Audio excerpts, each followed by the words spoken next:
Because of this crash 2 weeks ago, link here for that video, I'm stuck inside on this gorgeous Saturday afternoon editing this video, which I love to do, don't get me wrong, but not more than actually writing. So what the heck went wrong? I obviously hit the wrong part of the takeoff, but what's more interesting is the fact that I had two viable options which could have resulted in me not breaking myself. I could have cut left and skipped hippie altogether.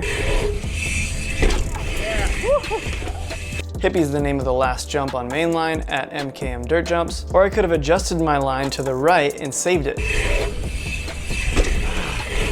Whoa.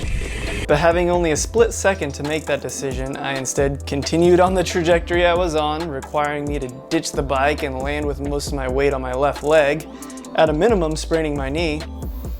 What led to me getting in the wrong line in the first place was feeling like I had to scrub the fifth jump due to lack of speed. So next time I really need to decide in the air whether I'm going to stay in the groove of hippie or cut out completely, since we all know that hitting it halfway is not a good option. Another thing I'm going to need to work on is pulling up a little bit more on this hip jump, since the rest of the line is dependent on the speed you get from it. As far as my injury is concerned, even though I'm still in a fair amount of pain at the time of this video's release, there are some red flags that I avoided that you can learn from if you find yourself with a knee injury in the future. First off, my knee did not explode with swelling. A large joint effusion right after an acute knee injury may be a sign of serious damage to the ligaments in your knee, such as your ACL, PCL, MCL, or LCL. Another sign of ligament injury, which I do not have, is the sensation of instability. The knee sliding in ways it shouldn't when bearing weight. The last big one I avoided is locking of the knee. This is a sign of meniscus injury. I've been utilizing rest, ice, compression, and elevation.